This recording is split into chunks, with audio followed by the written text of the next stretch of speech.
Hey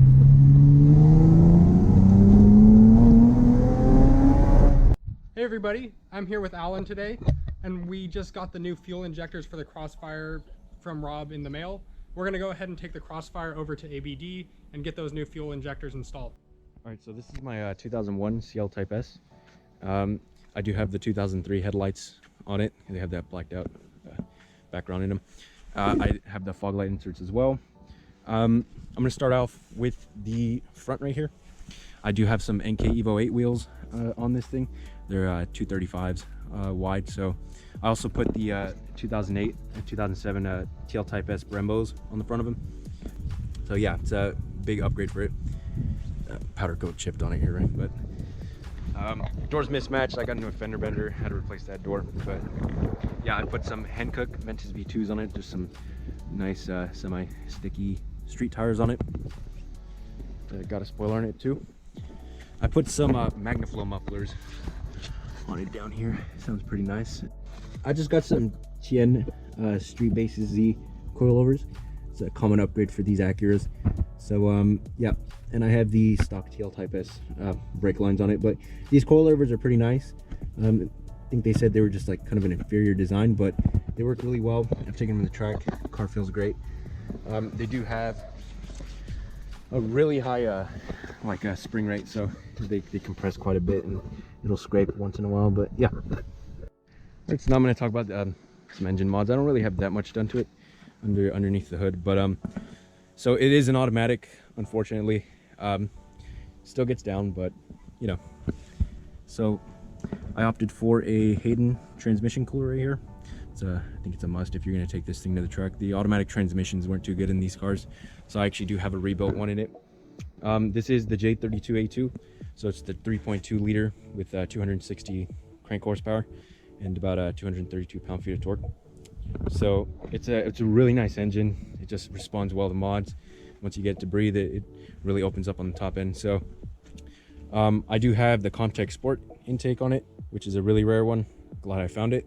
And I do have the new speed strut bar, tower bar here, so it stiffens up the front end a bit, and you can definitely tell there's definitely a difference. So I also did put some 570, I think, AP Willwood 570 brake fluid in it, so it's pretty great. It worked well at the track and the car held up. I do have street pads as well, so yeah, that's about it.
Alright guys, it's Alan here in the CL. We're headed over to ABD right now to drop the Crossfire off to get the injectors put on.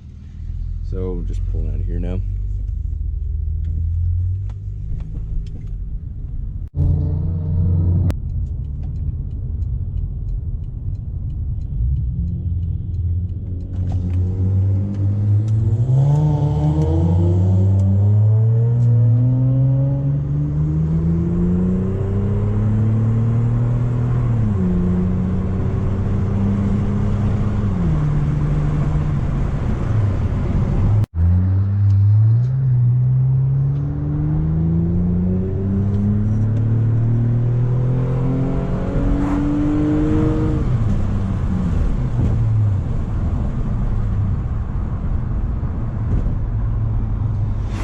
Alright, so we're here about to drop off Theo's Crossfire at EBD's new location.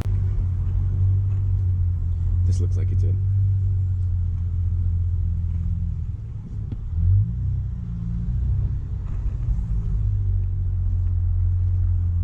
And we are here.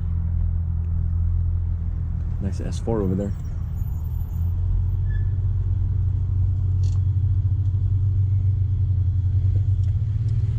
Hey, buddy. This looks promising. Oh, yeah. All right, guys, we just dropped the Crossfire off at ABD, so we're gonna head on back to Riverside now. Now the Crossfire is at the shop over at ABD. We have some bad news. We found out after they started taking off the intake manifolds to put in the new fuel injectors that there's actually coolant in the intake. So it looks like the intercooler is leaking. So hopefully we'll just be able to get that welded. Potentially it's gonna go over to a radiator shop now, the intercooler, along with the supercharger. Also, an ongoing problem we've had is that the front snout of the supercharger has been leaking for a long time. I know a lot of other people with Crossfire SRT6s have had this exact same problem, and usually Chrysler just tells you to replace the whole supercharger.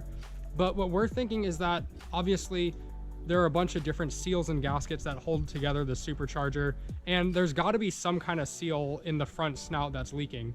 There's no gasket or seal for sale online. We've done a bunch of looking and research on it, and in the past people have just tried to replace the whole supercharger. So we're going to try and take apart the supercharger and see if we can fabricate a new gasket to fix the leaking snout of the supercharger.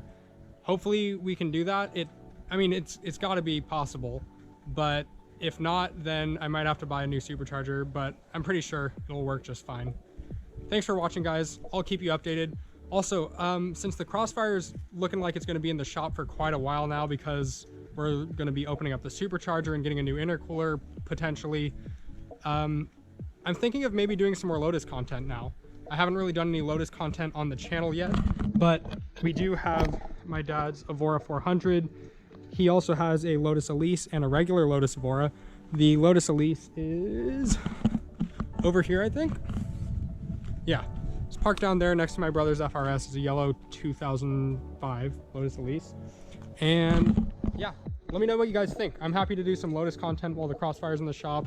Thank you for watching, guys. Hope you guys have a great day, and please consider subscribing for more content. I'll have a lot more coming your way soon, and I'll keep you guys updated on what's going on with the Crossfire. Thanks.